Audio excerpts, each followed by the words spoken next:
C'était un samedi matin pendant les vacances de Toussaint et j'avais donné rendez-vous à mon ami Coco à Gare du Nord. On part ensemble à cette braderie textile où lui devait acheter du tissu et moi des cônes de fil.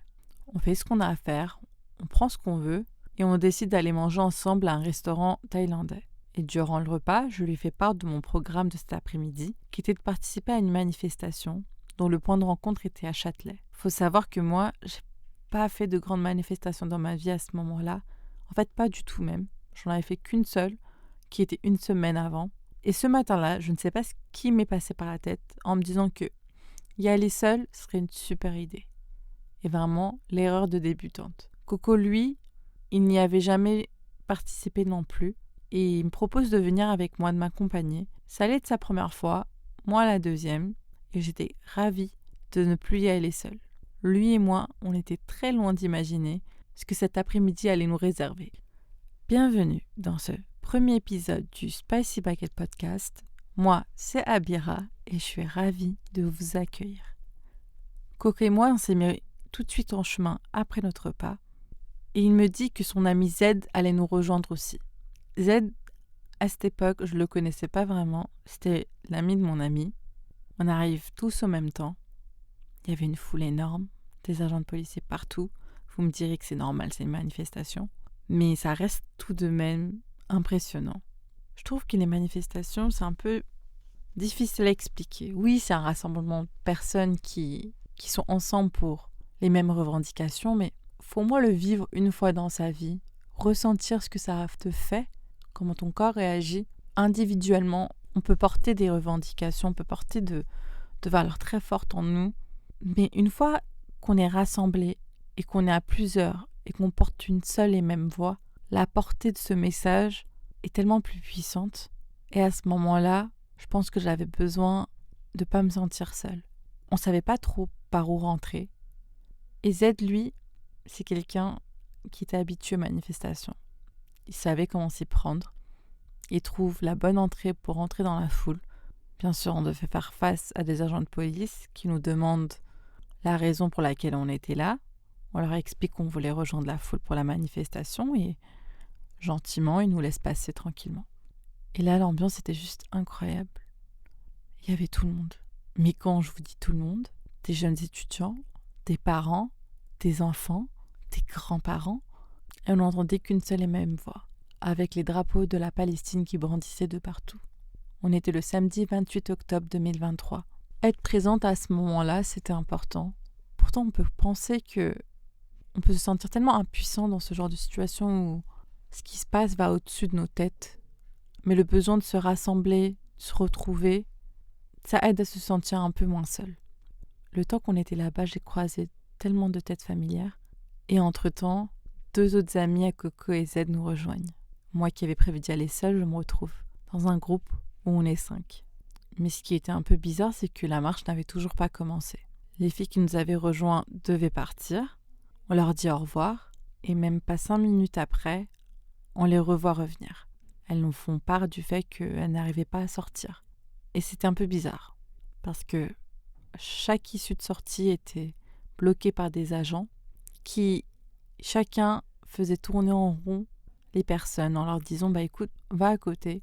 Ah, tu peux sortir par là-bas. » Et une fois arrivé à une autre sortie, « Non, c'est fermé. Tu peux sortir par là-bas. » Et en fait, tu te retrouvais un peu à tourner en rond. Elles se sont retrouvées à nous rejoindre et à ce moment-là, on décide de rester ensemble jusqu'à qu'on trouve un moyen de sortir. On a pensé trouver une brèche pour sortir et tout de suite des CRS qui viennent. Et en peu de temps, on a non seulement des agents de police qui barricadent les sorties, mais des CRS comme s'ils allaient faire face à je ne sais quel dragon. Et comme on se situe au niveau de la rue Rivoli, il y avait ces grands camions de gendarmes qui bloquaient la grande rue et la sortie. On s'est senti dressé face à un énorme bouclier de forces de l'ordre. Et Z, qui était calme, nous propose d'attendre un peu. Il commence à faire un peu froid et il commence à pleuvoir. Et à vrai dire, je me rends compte que cette marche n'allait pas vraiment commencer. Le temps passe et je vois Z regarder au loin un des camions des gendarmes. Et je vois qu'il y a un chauffeur qui est assis. Et cette personne-là, elle avait une vue un peu sur tout le monde. Je le regarde perplexe et je lui demande « Mais qu'est-ce qui t'arrive en fait? Qu'est-ce que tu regardes ?» Et il me dit qu'il ne comprenait pas pourquoi cette personne-là pouvait être de l'autre côté de la cause.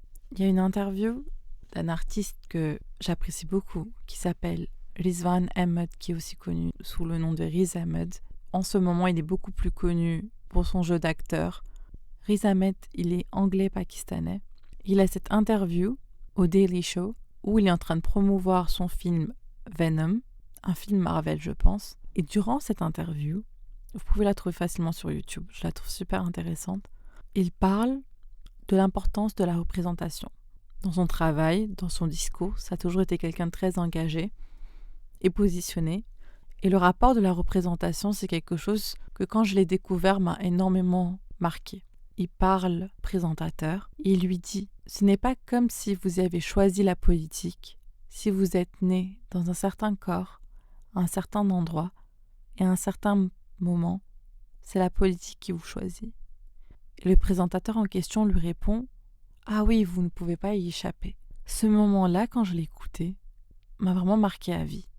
Parce qu'il faut savoir, cet artiste-là, il a fait de la musique, il a gagné des prix, il a aussi été arrêté aux frontières de son propre pays, ce qu'on appelle un security check ou un random check. C'est souvent, on prend une personne qu'on va mettre de côté dans une salle et faire tout un contrôle en fait corporel de cette personne.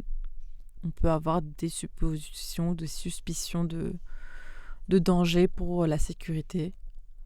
Et Riz Ahmed, dans son interview, il raconte cette anecdote-là où il a été arrêté, où ils l'ont mis de côté et qu'en fait, il se retrouvait avec 3 ou 4 autres personnes portant le même nom sur les papiers qui étaient Mohamed pour ce random check. À travers cette expérience-là, il parle beaucoup de la représentation parce que lui, à travers son métier, l'importance des rôles qu'il choisissait et l'importance du message qu'il envoyait à la télé. Se sentir représenté, se sentir vu, cette notion-là, elle est très importante. Pour ta construction, pour te faire rêver, et quelque part, lui et son métier, ça lui permettait de franchir des barrières et des frontières qui, peut-être dans la vraie vie, étaient plus compliquées. Quand j'ai vu Z regarder au loin ce chauffeur d'un camion de gendarmes et que cette personne lui ressemblait, que cette personne et que ce jeune garçon qu'il voyait était aussi arabe comme lui, je me suis rendu compte qu'il regardait un miroir qui ne le reflétait pas. Comment tu te sens quand ton identité ne te reflète plus? Comment la perception de celle-ci ne te reflète plus? Z, comme nous tous à ce moment-là, on se rend compte que ne pouvait pas vraiment sortir de là-bas. Les agents laissaient rentrer les gens, mais ne laissaient pas sortir. Et très vite, on se retrouve encombré avec beaucoup de monde et un rayon assez restreint, comme si on était dans une cage à ciel ouvert. C'était quelques heures horribles, mais vivre plus de 70 ans dans une cage à ciel ouvert, je ne peux même pas imaginer ce que ça peut faire à une personne. La pluie tombait fort et on commençait petit à petit à se perdre de vue parce que la foule devenait de plus en plus nombreuse. La nuit était tombée, il faisait froid. Z et Coco étaient beaucoup plus grands que nous et ils pouvaient avoir une vision beaucoup plus claire. Et le moment où on sent qu'on se perd du regard, on décide de se tenir la main. C'est un peu comme dans ces métros aux heures de pointe, vous voyez, où le wagon est complètement blindé et même quand c'est blindé, les gens veulent se forcer à entrer dedans. C'était des mouvements de foule, des peurs, des crises d'angoisse et aussi des cris d'appel à l'aide médicale qui ne venaient pas parce que, comme je vous l'avais dit, il y avait un peu de tout. Des enfants mais aussi des personnes très âgées qui commençaient à avoir du mal à respirer. Et on essayait d'appeler aux pompiers, aux docteurs, à ce que vous voulez, à quelqu'un qui puisse aider ces personnes-là. Et il y a cette scène que j'oublierai jamais où cette dame assez âgée se fait porter par des inconnus à travers toute la foule pour pouvoir sortir parce qu'on était à un moment où en fait dans cette cage-là on pouvait toujours pas s'en aller. Et du bouche à oreille, on se rend compte que cette manifestation a été interdite par la préfecture de Paris. Cette idée-là ne m'est pas traversé l'esprit parce que depuis quand une manifestation pouvait être illégale? Comme je vous ai dit, on était un petit groupe de 5. Une des filles décide en fait de se prendre une amende pour sortir parce que la seule manière pour sortir de cette cage-là, c'était de se prendre une amende. Elle nous dit qu'elle doit y aller, qu'elle va s'en prendre une et qu'elle nous tiendra en courant pour la suite. On la voit partir, on se retrouve à 4 Il pleut toujours. J'avais les mains tellement gelées à ce moment-là. Pendant tout ce temps, Zed est resté tellement calme, posé. Je pense que le voir ne pas se paniquer m'aidait à rester calme, même si je pense qu'on réalisait pas vraiment l'ampleur de ce qui se passait, parce qu'on voyait rien en plus. On atteint les coups de 20 heures. Ça fait plusieurs heures qu'on était là-bas.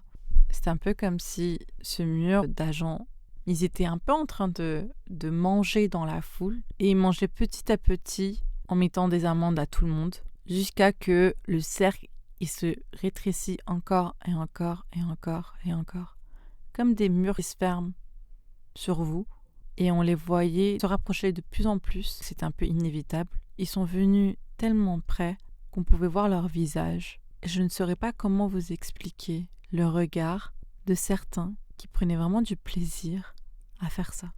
D'où je viens, les policiers, on s'en méfie plus qu'autre chose. Mais là, le voir de ses propres yeux, c'était vraiment lunaire. On décide de se faire des groupes de 2. Coco était avec notre amie, moi j'étais avec Zed. On fait face à 2 agents. Juste avant, notre amie qui s'était fait arrêter en fait, quand elle a voulu sortir. Notre amie nous avait dit qu'ils poseront la question de si on était venu pour participer à la manifestation et qu'il fallait répondre non, parce que si on disait oui, on ne pouvait pas contester l'amende. Alors, une fois arrivée, j'avais même plus quoi dire, mais à côté, Zed, aimable, souriant, de bonne humeur, fait toute la conversation et je vois la scène se passer. Je le laisse faire. Il nous demande pourquoi on était là. Lui, il dit qu'on était juste en train de manger un resto-taille à côté, on s'est retrouvés coincés ici et qu'on n'arrivait plus à sortir. Les agents nous regardent de manière assez méfiante. En même temps, un rebeu et une voilée ensemble, c'était vraiment le combo parfait pour eux. Vers 21h, on sort. La rue Rivoli était vide. Le béton est en train de briller à travers les flaques d'eau.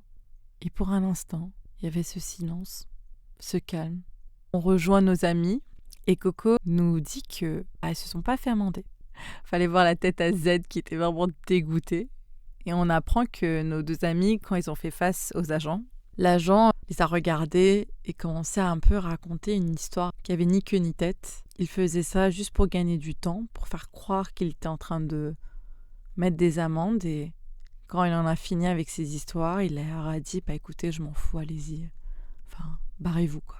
Et ce soir-là, sur 5, on était 3 à avoir pris une amende.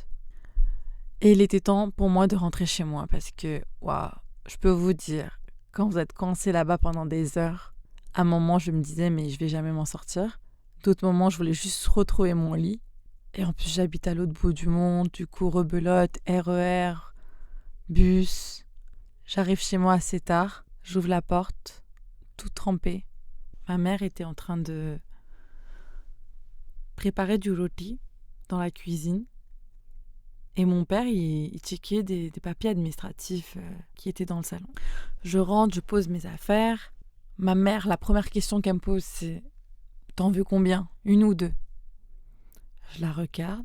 Je lui dis « Maman, je me suis pris une amende. » Elle me lâche un regard. Et elle me regarde en me disant « T'en veux combien ? Dis-moi, 1 ou 2 ?» Et comme j'avais faim, je lui avais dit 2.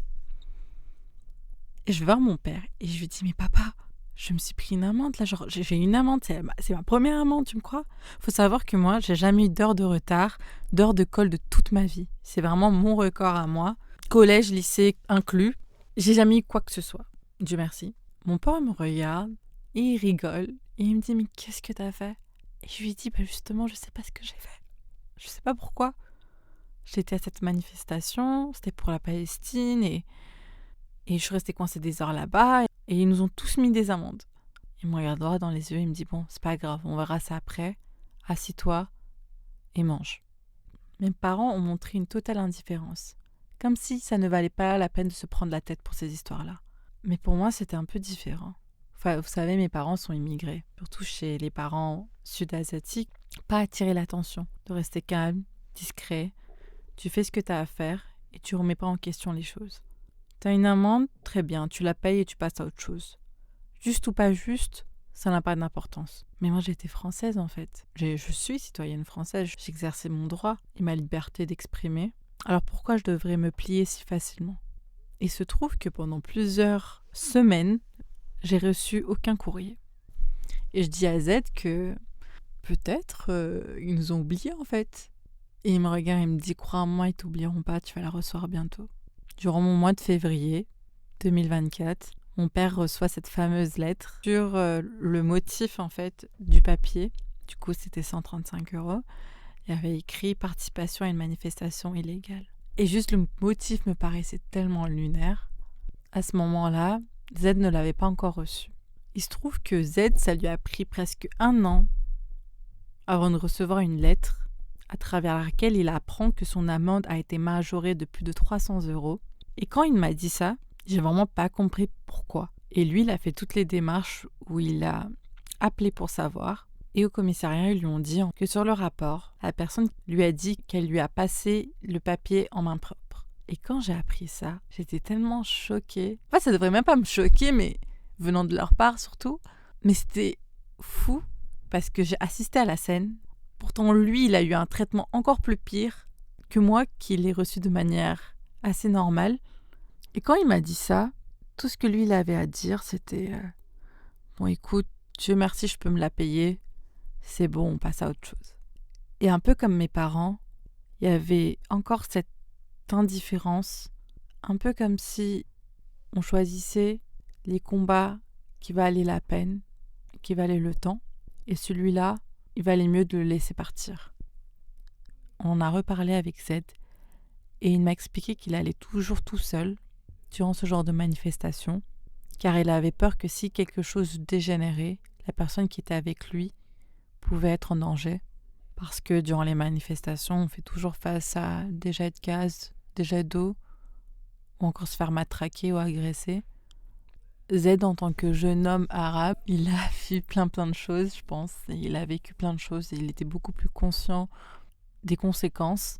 Et malgré tout, il a toujours participé aux manifs, il a toujours montré son soutien. Il a fait preuve d'un calme incroyable. Et en y repensant, je me rends compte le fait que juste y être à ce moment-là, avoir participé à cette manifestation et être présent signifie beaucoup de choses. En voulant faire cet épisode, j'ai essayé de me un peu replonger sur des articles de ce moment-là. Et il se trouve que la préfecture craignait, et je cite, un rassemblement sauvage, d'où le fait que la manifestation a été annulée le matin même, et ce qui a entraîné l'intervention des CRS. Cette manifestation pro-palestinienne interdite à Paris a regroupé des milliers de personnes. Selon certains chiffres, en fonction des articles, il y avait plus de 1400 personnes qui se sont fait verbaliser. Ça fait beaucoup d'argent quand même, non?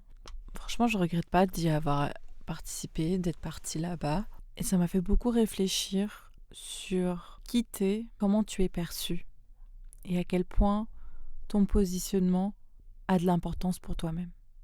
Parce que à ce moment-là, je me suis rendu compte qu'en fait, tout ce qu'on faisait, c'est d'être présent pour les uns et les autres, une période où on traversait une grosse tragédie et une tristesse, et qu'on voulait montrer notre soutien au peuple palestinien, même si on se sent impuissant à l'autre bout du continent, chaque individu était présent.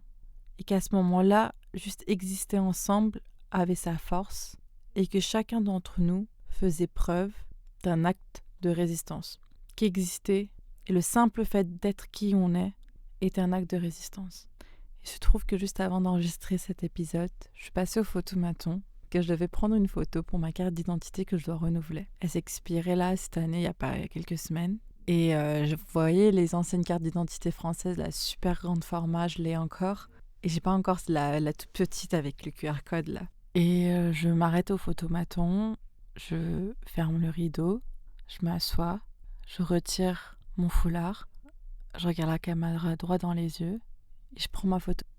Et à ce moment-là, j'ai pas pu m'en empêcher d'en reprendre une autre. Cette fois-ci, je prends le foulard qui était sur mes genoux, je le mets, je regarde droit dans la caméra et on prend une photo. Je vous remercie de m'avoir écouté jusqu'au bout, d'avoir partagé votre temps avec moi. Prenez soin de vous, que la paix soit sur vous. À très bientôt.